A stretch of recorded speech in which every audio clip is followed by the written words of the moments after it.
Welcome to the Secrets Women Keep podcast.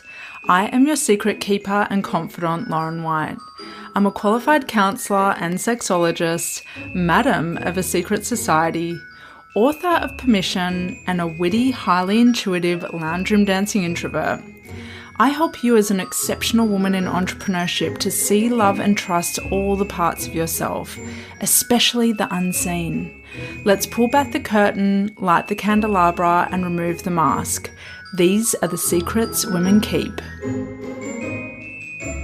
Hello, it's your host and confidant, Lauren White, and today we are talking about the secrets of the dark night of the soul, or having a dark night of the soul. If you haven't heard this term before, well, welcome to the world of having a dark night of the soul. I've had several, as you'll hear soon. But firstly, a dark night of the soul is a very human experience where you question everything usually at nighttime. There's usually a darkness that surrounds it, and you feel like a death is taking place within you. It's so painful that you can feel like you are dying. And the reason why you feel like you're dying is because you are. There is a shedding of a skin that you no longer need in order to grow and to move on to the next thing that life is asking of you. So what usually characterizes a dark night of the soul is the questioning that goes round and round in circles. It's you're sleepless that night. It's you can't rest. It's this incessant tap on your shoulder, this jolt in your body, this racing in your mind going, what's my purpose? What's the point? Why am I even here? Why have I been through all this shit? Why does this keep happening? Why does this feel like it's not growing or evolving? Why? Why is the big question of the dark night of the soul. It goes on and on and on, and it can take you to a very dark place. My own dark nights of the soul have had me going to that point of, well, should I even be here anymore? Am I serving this world? Am I of use to this world? Would this world be better without me? Am I contributing anything? It's very, and as you can hear, it's very, very self-absorbed. It's very much like, it can be this real, like, exaggerated version of victim mode, but I want to normalize that. I feel like a dark night of the soul asks us to go to that place so that we can then step back and reflect on it and take a really significant leap forward. A dark night of the soul will bring up all the stuff that you have suppressed or you've struggled to deal with or you've swept under the rug.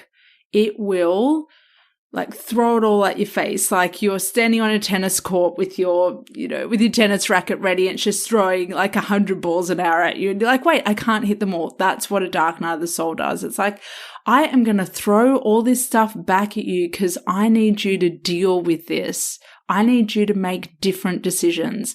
I need you to make wiser choices. And you have not been listening to any of the other nudges I've given you.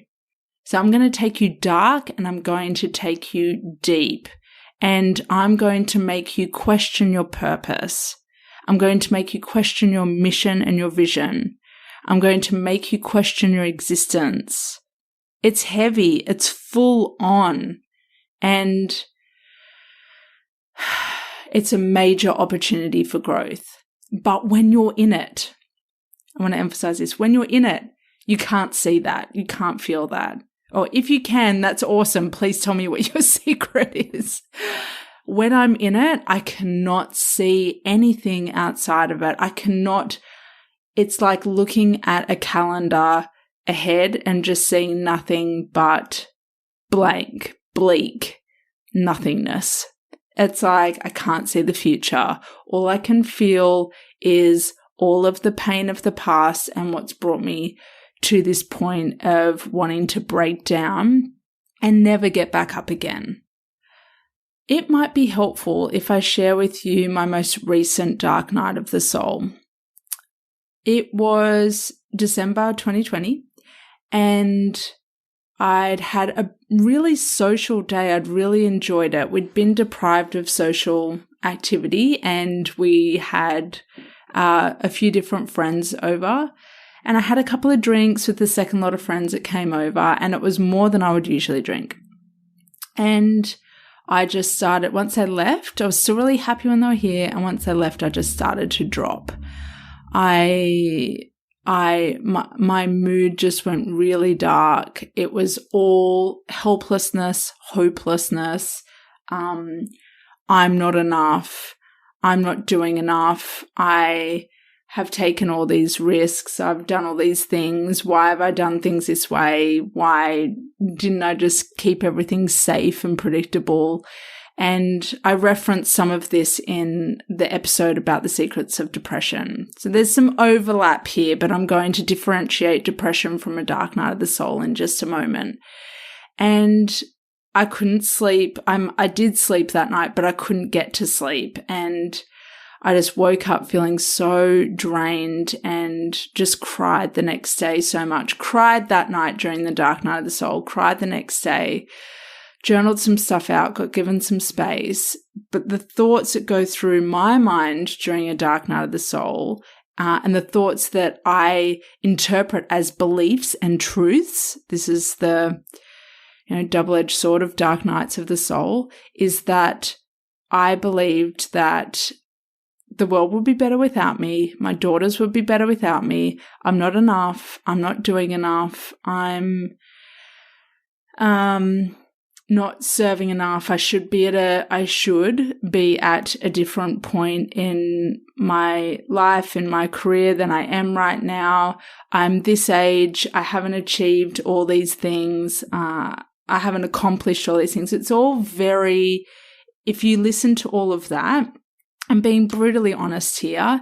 If you listen to all of that, it's all very despairing and without any form of acknowledgement of what is and what's good and what works. And it's all on scarcity. It's all on lack.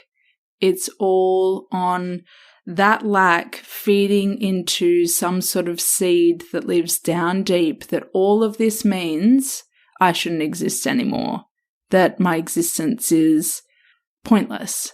And it's bleak. It's bleak. It's called a dark night of the soul for a reason, because it is very dark. It's very hard to see. Personally, my vision, metaphorically, energetically, physically, is very narrow. It's like looking into a very cone-shaped dead-end tunnel that just doesn't go anywhere. But there's a major but. I love a but. But it got my bloody ass into gear, that dark night of the soul. It got me to really go, am I satisfied with this? Am I satisfied to go into that dark place again? Am I willing to keep going back to that dark place again? And I decided no, I'm not. Dark nights of the soul should be a very, very, very rare event. And although they're not happening on a regular basis for me, that one scared me because it felt very final and it felt very despairing. And we can live without a lot of things, but we can't live without hope. Hope is really the manna of life, the marrow, the juice. And that's why that one scared me in particular, was the degree of hopelessness was depressing and not something I was willing to tolerate anymore or again, if possible. I got my ass into gear, and that's where I started to address the depression. And when I addressed the depression, I started to do the things that had me feeling more hopeful. So there is a connection between dark nights of the soul and depression, but I just want to point out, you can have a dark night of the soul without having depression. For me, the underlying depression that was remaining unaddressed, unacknowledged, and tolerated was what I needed to take from that dark night of the soul. It's like, you need to do something about this rather than just keep going and keep pushing as a highly functional depressed person. You need to address this, and then if you address it and you have a dark night of the soul again, then there's something else that wants your attention. So that was one of the key learnings for me in that particular episode, that particular evening, that event, was get your shit together and sort the depression out, and then you can do all the things that make the magic happen. And that's what happened, and that's how things played out. Really, a dark night of the soul, it might not be depression for you though that wants your attention. It might be about your relationship and the future of your relationship. It might be about your sexual identity. It might be about your gender identity. It might be about your work and the fact that you've held in so much for such a long time and suppressed and repressed all of your needs, wants, and desires, and your soul is now saying, I am ready to burst. I am going to combust because this is not in alignment with me. This was not part of the plan. It's served its purpose. It's gone over its expiry date, and you're not listening to the other nudges. So it's like a dark night of the soul is like having your soul speak on a megaphone, and it takes you to that darkness, because how else is it going to get your attention? It's not getting your attention with the positive nudges. It's not getting your attention with the little signs it leaves. It's not getting your attention through things being plain, ordinary, everyday negative. It's going, I'm going to push you right over your edge. I'm going to make you so fucking uncomfortable and make you question it all, not so you take your life, but so that something within you dies, and you let it die and you feel that death so that you can reemerge and be reborn. That's what happens in a dark night of the soul. And I am never grateful for it in the moment, ever. I curse it. I loathe it. I interpret my loathing of it as loathing for myself. And when I'm through it, when I'm out the other side and I'm past the hangover effect of it, because there is a hangover effect. It's not like, well, some people might, but I don't wake up all cheery and go, well, that's done. I've felt that death and I'm reborn. I experience a hangover effect and then I start to lift. And how long that hangover effect is for can vary, but hopefully it's only maximum for a few days because your brain's been through a primal brain fear response and it's questioned everything, and usually it takes about 48 to 72 hours to really move through anything that's given you a fright or scared you like that. So give some space for that, to buffer that period after a dark night of the soul. And I hope I have everything crossed that you emerge and you're able to see what it is within you that needs to die. I'm using that word very specifically. A dark night of the soul is about a death within you. What needs to die? Is it a behavior, a habit? Is it a trauma within you that needs to be finally addressed and healed and given the attention it deserves so that you can feel whole within yourself? What is it that wants your attention so that you can live, and fully express yourself without this shadow hanging around, drowning out everything that's good in life?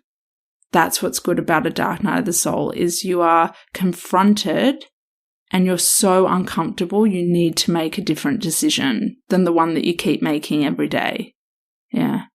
It's regenerative. It's a new opportunity. That's what I respect about a dark night of the soul. I respect them. I don't respect them while I'm in them, but the hindsight version and looking back, I really respect them. And I hope you do too. I hope that your dark nights of the soul have allowed something in you to be confronted and addressed, and that you are now making a different decision, and it creates a pivotal moment in your life where you went, I will no longer tolerate that. I will no longer allow that to be part of my story. You go deep, you hit the rock bottom, and then you re-emerge. And how amazing is pleasure and vitality and joy and play and all those things that feel fantastic when you've felt that rock bottom. The gratitude increases, the appreciation increases. You're like, oh, I'm in one of those moments. How different. What a stark contrast to a dark night of the soul. A dark night of the soul is part of the hero's journey. It's part of the heroine's journey.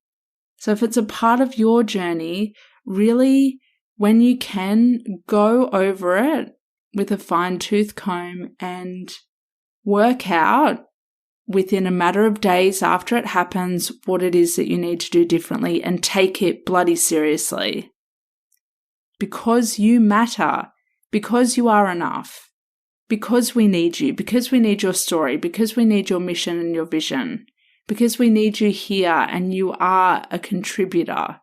All the things that a dark night of the soul might tell you are not true. It's just there to get your attention so that you address the core issues.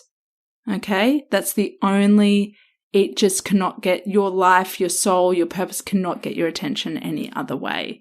And hopefully, once you've been through your dark night of the soul, you start to feel the tendrils of where you're tolerating, where you're putting up with, where you're not in alignment, where you're not in ownership, where you're not in your fullest power or your fullest expression. You start to pick up on the early warning signs so it doesn't get to that desperate point of you being shaken in every single sense of the word to pay attention.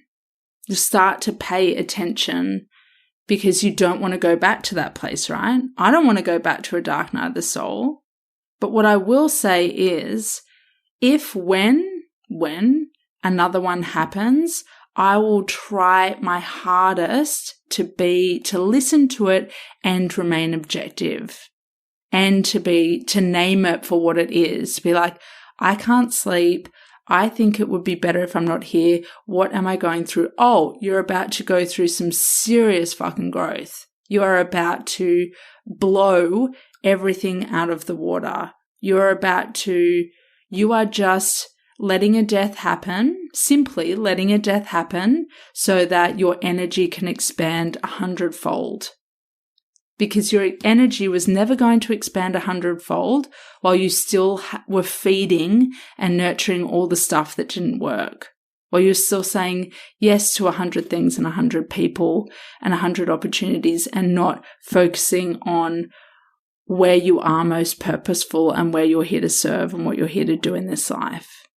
That death is necessary. Death is a part of life, and death doesn't happen when we die. Death happens over and over and over again within our identity, within our psyche, within our soul. It's okay that death happens. You will look back and realize that you are half dead anyway. You are half dead for as long as those other parts of you were being constantly fed and being kept alive, like they're on life support. A dark night of the soul will pull the plug on the life support that you're giving to things that are out of alignment in your life, and giving to things that don't serve you or your highest good.